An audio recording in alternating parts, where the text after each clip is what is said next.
sentar. Ahora tendremos la meditación de la palabra, que como sabéis estamos con Nehemías. Seguimos en Nehemías.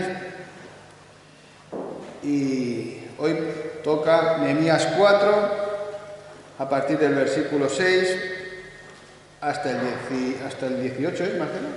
El 15. Hasta el 15. Vale. Voy a leer yo la porción que toca en esta tarde. Y dice así. Esta versión es la Biblia del Jubileo, que es una versión que dice que es bastante fehaciente. Y bueno, es muy normal, es parecida a todo.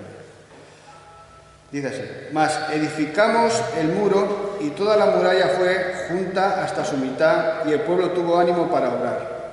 Y acaeció que oyendo Sanbalat, Tobías, los árabes, los amonitas y los de Asdod, que se había puesto remedio a los muros de Jerusalén, porque ya los portillos comenzaron a cerrarse, se encolerizaron mucho y conspiraron todos a una para venir a combatir a Jerusalén y hacerle daño. Entonces oramos a nuestro Dios y por causa de ellos pusimos guarda de día y de noche sobre los que edificaban. Y dijo Judá: las fuerzas de los acarreadores se han debilitado y el escombro es mucho y no podemos edificar el muro. Y nuestros enemigos dijeron: no sepan ni vean hasta que entremos en medio de ellos y los matemos y hagamos cesar la obra. Pero sucedió que cuando vinieron los judíos que habitaban entre ellos, nos dieron aviso 10 veces de todos los lugares de donde volvían a nosotros. Entonces puse por los bajos del lugar, detrás del muro y en las alturas de los peñascos, puse el pueblo por familias, con sus espadas, con sus lanzas y con sus arcos. Después miré y me levanté y dije a los principales y a los magistrados y al resto del pueblo: no temáis delante de ellos, acordaos del Señor grande y terrible y pelead por vuestros hermanos, por vuestros hijos y por vuestras hijas, por vuestras mujeres y por vuestras casas. Y sucedió que cuando oyeron nuestros enemigos que lo habíamos entendido, Dios disipó el consejo de ellos. Nos volvimos todos al muro, cada uno a su obra. Que el Señor bendiga su palabra. Ahora será Marcelo el que tenga el mensaje de la palabra.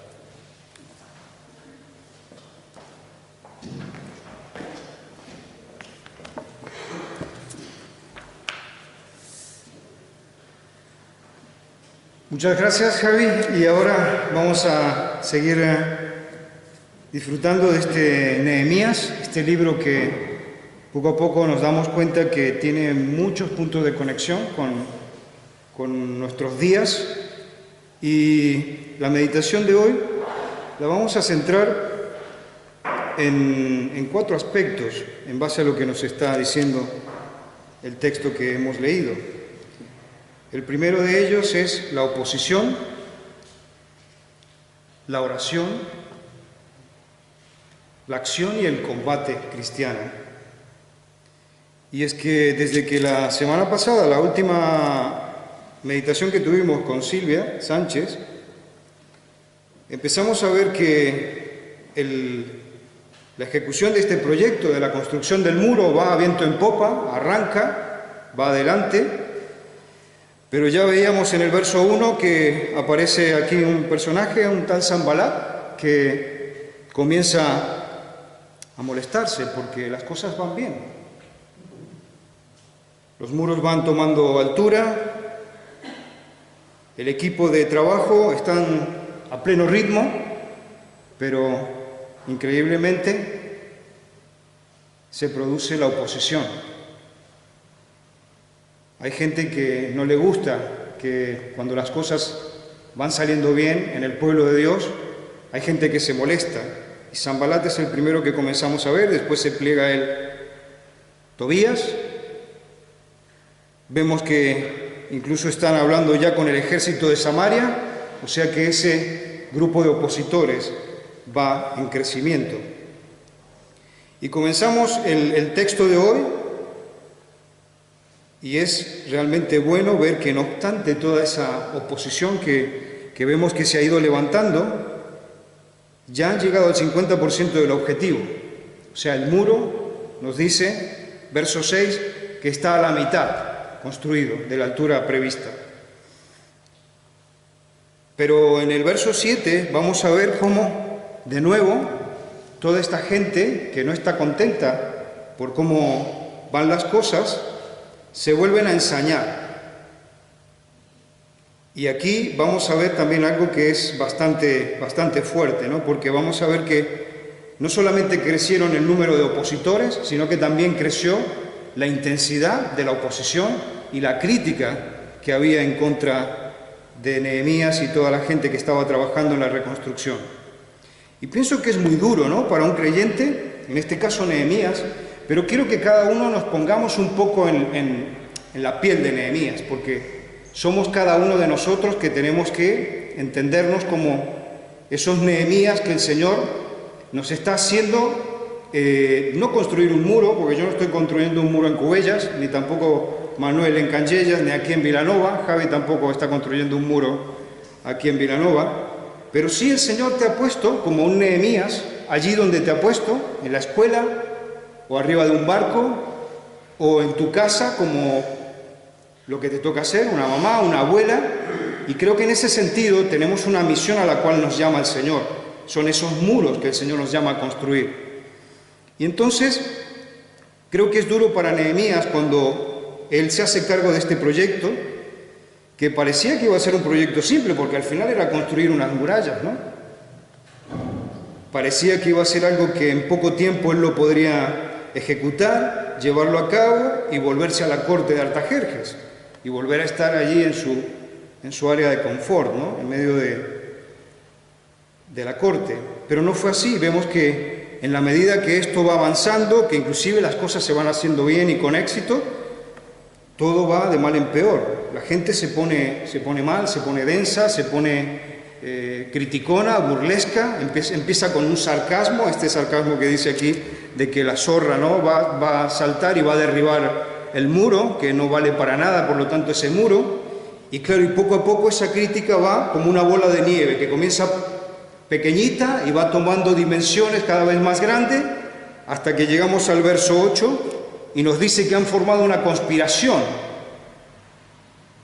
Por lo tanto, de uno solo se empiezan a sumar y ya están conspirando contra este proyecto del muro de Jerusalén, que yo creo que el Señor había puesto algo bueno para su pueblo, porque construir un muro, como veíamos también en otras pasadas meditaciones, ¿no?, era algo positivo, porque era una protección para la ciudad, porque era una infraestructura que el Señor estaba dando al templo que ya estaba allí, y en esa época era muy común que los atacaran, y entonces esto era algo muy bueno.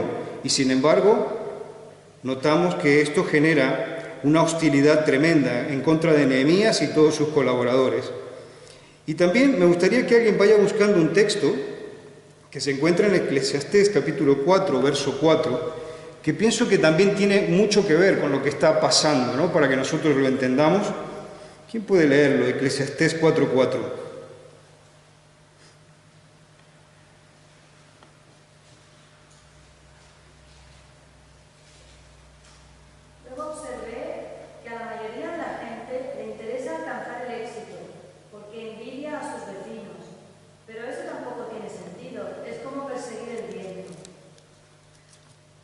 Gracias.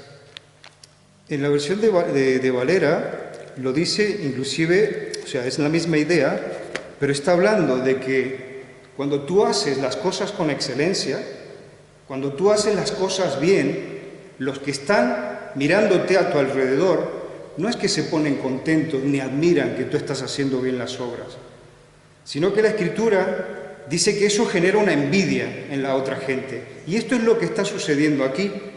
Vemos que todo este grupo de creyentes se ha tomado de todo corazón llevar adelante la obra de Dios, y sin embargo reciben como contrapartida hostilidad, crítica, sarcasmo, ¿no?, algo que realmente es muy triste. Y los discípulos de Cristo tenemos que entender que esto también es una lección para nosotros, porque allí donde tú vas a levantar tu muro, que puede ser el objetivo que el Señor te pone en tener una familia correcta como Él quiere, con sus valores, como Él pretende que seamos, o puede ser de que en tu trabajo tienes que demostrar la imagen de Cristo, ¿no?, siendo transparente, siendo correcto, siendo todo lo que Dios quiere que seamos. Y eso no va a caer bien. En la iglesia quizás tenemos un ministerio, y ese ministerio, si tú lo ejecutas correctamente, muchas veces sucede que los hermanos, no sé por qué, si aunque sea que inclusive estamos en Cristo, pero lo mismo se puede producir esa situación. Entonces yo creo que esto son pistas que el Señor nos deja. ¿Para qué? Para que crezcamos, seamos fortalecidos. Y bueno, estamos viendo aquí que hay una oposición muy fuerte, no es muy claro el texto, de que si vas a llevar adelante un ministerio, un trabajo, un rol, es inevitable que surja la oposición, como estamos viendo aquí con Nehemías. Y aquí lo vemos, ¿no? Que inclusive cuando está terminando, ya el muro está a mitad, como decíamos, al 50%, todo este equipo viene bombardeado por sarcasmo, por crítica. Y como decía, ¿no? Es increíble porque cuando todos tendrían que estar admirados de que las cosas van saliendo bien, al contrario, esto se transforma en algo que es muy difícil de sobrellevar, ¿no? Porque ahora vamos a ver cuáles son las consecuencias de estas críticas, que lo que va a generar en la gente es desánimo. O sea, la reacción que viene ante escuchar toda esta actitud es que nos desanimamos. También quería que comentáramos un poquito por qué puede ser, ¿no?, que el corazón decaído, como a veces nos explica Manuel, ¿no? O sea, el corazón del ser humano no está completamente pervertido, pero sí tiene una tendencia por esa acción del pecado en nosotros. Entonces, como estaba diciendo Eclesiastés, ¿no?, esa envidia, ¿no?, ese sentimiento de que no te gusta que al otro le están saliendo bien las cosas, esa envidia, es lo que surge del corazón de estos y también a veces te pasa a ti y me pasa a mí allí donde el Señor te ha puesto, ¿no? Y es que a veces también la gente, ¿qué sucede? Cuando ven cambios que van a romper un poco tu área de confort, donde tú te sientes cómodo, ¿qué sucede? La gente es inflexible y no quiere permitir esos cambios. Y entonces esa inflexibilidad genera esas actitudes de crítica y de freno un poco al progreso, porque como decíamos, respecto al muro este de Jerusalén, era algo que el Señor había pensado para el bien del pueblo, no para el mal. Y sin embargo, esta gente, había algo en su corazón, ¿no?, que determinaba esta actitud de oposición y hasta de conspiración, como decíamos, ¿no? Y también es interesante cómo vemos aquí que a partir de uno que comienza a nombrar, que es el que la punta de lanza, ¿no?, Sanbalat, poco a poco se van sumando uno a uno hasta unirse, ¿no? Todo un grupo. Inclusive aquí se habla, como decía, ¿no?, de un ejército, porque Sanbalat aquí al principio está hablando ante el ejército de Samaria, ¿no? Pienso que él sería como un líder también delante de ellos y se quieren al final unir todos para destruir, como dice aquí en un momento lo que leía Javi, ¿no?, que querían hacer daño, hacer mal a Jerusalén. Pero no obstante, vemos que el Señor motiva a su pueblo. Ellos no paran, y el verso 6 comienza diciéndonos que la muralla está ahí, ¿no?, viento en popa construyéndose, y que el pueblo tiene ánimo para trabajar, ¿no?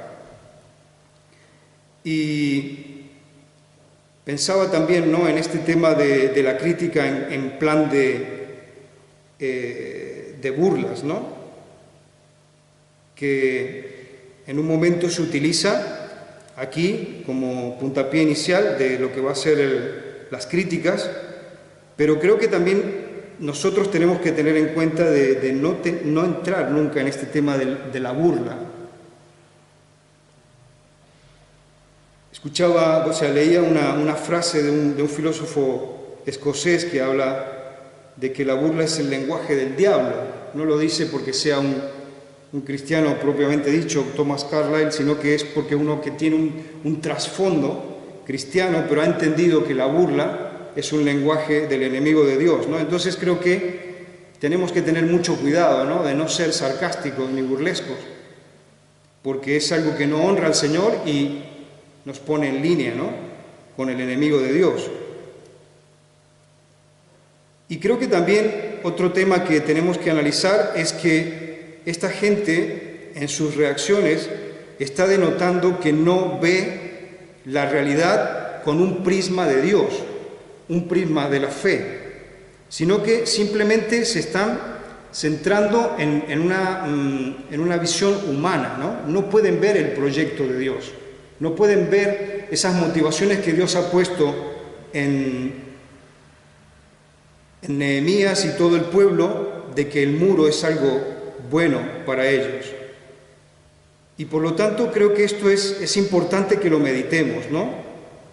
Porque de la misma forma Jesús en un momento dijo que Él está edificando su iglesia y que ni siquiera las puertas del Hades van a prevalecer con el proyecto que tiene Cristo de llevar adelante su iglesia en medio nuestro, ¿no? Y claro, eso para nosotros es fundamental. Nosotros no tenemos que caer en el error que caían estos opositores de Nehemías. Tenemos que tratar de hacer un equilibrio entre lo que es la visión de la fe y de lo que es la razón de cada uno de nosotros. Es un reto muy difícil tener un balance en una visión de fe y de razón. Pero creo que si no lo logramos, el peligro es que muchas veces podemos caer en los mismos errores que están cometiendo estas personas, ¿no?, que no pueden ver el proyecto del Señor en medio de su pueblo. Y creo que para eso es interesante que nos hagamos la pregunta: ¿vemos la voluntad de Dios en medio nuestro? ¿Notamos el proyecto de Dios? ¿Notamos la dirección que Él está dando a nuestra realidad local, a nuestra familia o en nuestro trabajo? Hace poco yo me enfrenté con un despido que no entendía por qué. Y la mente humana me llevaba un poco a la desesperación, pero a la vez, con la experiencia que ya el Señor me había dado, la fe me hacía esperar en el Señor. Y al final el Señor transformó el mal en bien, ¿no? Entonces, digo, como un pequeño ejemplo, ¿cómo estamos viendo nuestra realidad? Y no debemos olvidar nunca que la oposición que genera una persona que no tiene, ¿no?, ese balance entre fe y razón, está mirando solamente desde un punto de vista humano. Y creo que eso es algo que tenemos que combatir, ¿no? Y volvemos a meternos entonces en el tema de enfrentar las críticas, porque tú y yo, como Nehemías, tenemos que enfrentar la crítica. Y tenemos que aprender a enfrentar a la crítica también con un balance en nuestra forma de ver las cosas, en nuestra actitud. Porque también puede suceder que a veces te critican y te tienes que poner en discusión. Hay algo que estás haciendo mal. Pues yo, si me dicen algo, mira, tal cosa, tengo que entender de que hay algo que tengo que pulir, que no está bien, que tengo que reorientarme. Entonces, eso también implica el discernimiento del cual estamos hablando, ¿no? Pero bueno, a veces va a suceder que si con ese mismo discernimiento entendemos que la crítica no tiene sentido, tenemos que tener también la capacidad de saltarla por alto, de que no haga mella en nosotros, ¿no?, que no nos destruya. Y en ese sentido es como que la crítica pasa a ser como un precio que nosotros, los discípulos de Cristo, tenemos que pagar, porque claro, normalmente si tú vas adelante en el camino cristiano y la figura de Cristo, la persona de Cristo va creciendo en ti, normalmente comienzas a destacar, porque el Señor te hace destacar. O sea, no eres tú mismo, no son tus valores, pero Cristo en nosotros genera esa luz, esa excelencia que a los demás no les gusta y te ataca. Y si tú tienes una familia bien formada, eso no es que genere a veces la admiración, sino genera envidia, genera actitudes como un poco lo que estamos comentando aquí, que dice nuestro texto de hoy, ¿no? Pero bueno, Nehemías vemos que él es un gran ejemplo para nosotros, hace dos cosas muy significativas. Él primero ora. Me parece muy importante que, aunque parezca algo obvio para nosotros, creo que si el Señor nos lo pone constantemente, la necesidad de la oración, es porque realmente como pueblo necesitamos orar, necesitamos avanzar, como decía tantas veces el otro pastor que teníamos, Eduardo, avanzar sobre las rodillas, ¿no?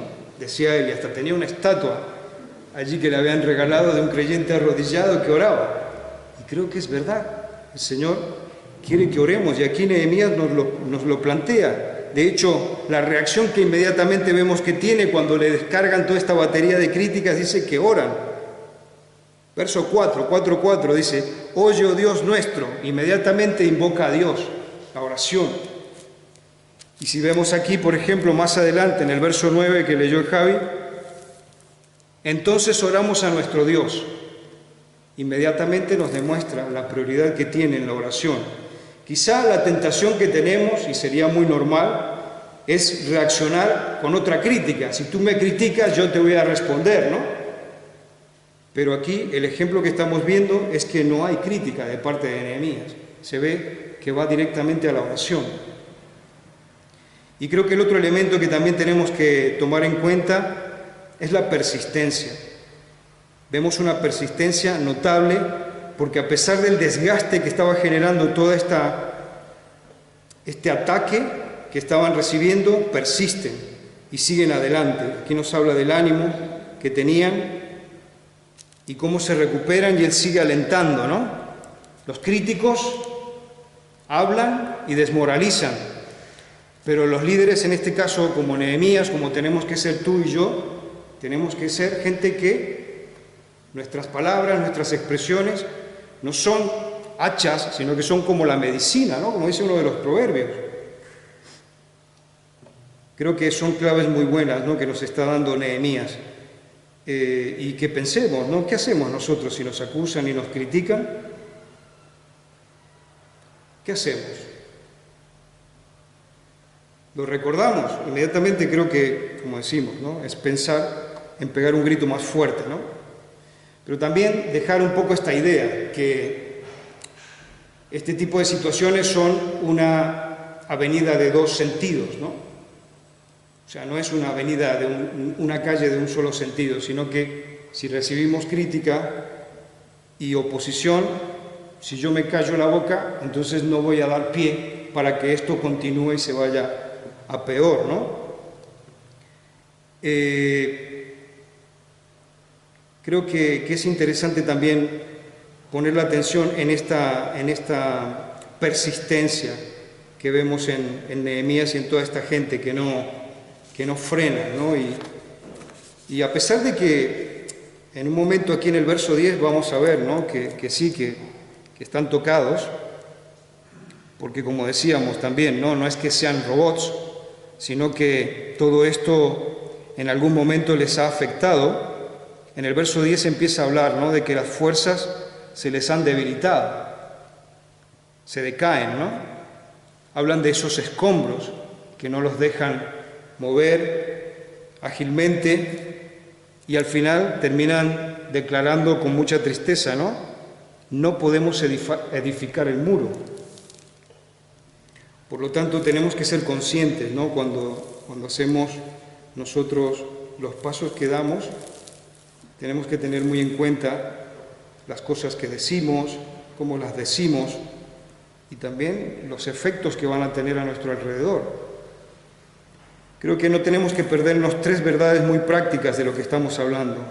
Es imposible que construyamos algo, es imposible que tú lleves adelante tu ministerio sin enfrentarte a la oposición. O sea, el hecho de que tú estés en un ministerio, el hecho de que tú seas papá en tu casa o que tengas un trabajo y lo estés haciendo para honrar a Dios, va a implicar unas reacciones que son como las que estaba pasando aquí con Nehemías, ¿no? Y tenemos que aprender a soportar esta situación. las críticas y luchar como cristianos, ¿no? Ese combate cristiano que estamos llamados por el Evangelio a llevar adelante, ¿no? La otra verdad que tenemos que llevarnos en nuestro corazón al meditar esto es que tenemos que orar por cada situación en la cual nos vemos allí criticados, y a pesar de que la oración debería ser una de las disciplinas más importantes que el discípulo pone en práctica, muchas veces se da que no le damos la importancia que tiene, ¿no? Y aquí Nehemías nos lo está diciendo, que tenemos que orar. Y también estamos hablando de la persistencia, ¿no? Que cuando crece la oposición tenemos que mantener el golpe y persistir en nuestro andar al lado del Señor. Y también me venía de pensar en David, ¿no? Que cuando poco a poco se fue haciendo odiado de su suegro Saúl, que empezó a odiarlo poco a poco también por la envidia que él le tenía, ¿no? David también oraba al Señor, pero también era persistente en cuanto a escaparse de que David no lo matara. Y vemos que él huye en un modo tremendo, él corre para que Saúl no lo atrape ni lo asesine, ¿no? Y creo que también es importante que nos llevemos en el corazón que una de las graves consecuencias que tienen las críticas son el desánimo, la desilusión, la pérdida de confianza que genera en la gente, y lo acabamos de ver, ¿no? En el verso 10, como el grupo se siente realmente aplastado, ¿no? Y dicen en un momento, no podemos seguir edificando el muro. Pero también es muy bueno que leamos el verso 13 y el 14, porque aquí vemos dos acciones magistrales de Nehemías para enfrentarse al desánimo. Y la verdad que me ha encantado esto, porque aquí Nehemías da un paso para enfrentar el desánimo, que lo vamos a volver a leer, 13 y 14, dice: entonces por las partes bajas del lugar, detrás del muro y en los sitios abiertos, puse al pueblo por familias con sus espadas, con sus lanzas y sus arcos. Y entonces me llamaba mucho la atención cómo él unifica al pueblo. Antes habían estado un poco dispersos, cada uno trabajando por un lado, ¿no? Separados de sus familias, pero ahora él magistralmente, el Señor lo guía a unificarles y a ponerles adelante un mismo objetivo, una misma meta. ¿Y cuál es esa misma meta que van a perseguir? La supervivencia. Porque tienen que combatir contra un enemigo común, y nosotros también. Creo que es muy importante que nos llevemos también esta pista para meditar, que no tenemos que estar combatiendo entre nosotros mismos, sino que tenemos que dirigir nuestro enfoque al enemigo común que tenemos para combatir contra él. Y creo que también es muy interesante en los versos 14 y 15, otros pasos que creo que son magistrales en Nehemías, cómo él lleva al pueblo a focalizar su atención en el Señor. Él pone a Yahvé al centro de la situación. Leemos en el verso 14, dice: después miré y me levanté y dije a los nobles y a los oficiales y al resto del pueblo: no temáis delante de ellos, acordaos del Señor grande y temible, y pelead por vuestros hermanos, y por vuestros hijos, y por vuestras hijas, y por vuestras mujeres, y por vuestras casas. El Señor al centro, nuestra motivación es Él, que nos motiva a combatir. Ese combate que tenemos que llevar adelante, ese combate cristiano, en el cual debemos persistir permanentemente, ¿no? Y bueno, para poner en práctica un poco lo que decíamos, ¿no? La necesidad de la oración, me voy a frenar aquí y vamos a comenzar a orar juntos. Creo que tenemos muchos motivos. Javi nos va a ayudar ahora en los bloques que tenemos de motivos de oración, pero creo que también es interesante que tengamos en mente de que oremos por la iglesia, ¿no? En este caso por la iglesia local, que podamos entender esta necesidad que hay de orar juntos. Creo que es una necesidad porque si nos miramos alrededor nos damos cuenta que es una necesidad, ¿no? A veces he escuchado de que el culto de oración es el termómetro de la iglesia. Entonces, ahora tenemos muchas cosas por las cuales orar juntos. Javi nos va a guiar, como decía, y bueno, adelante, vamos a orar.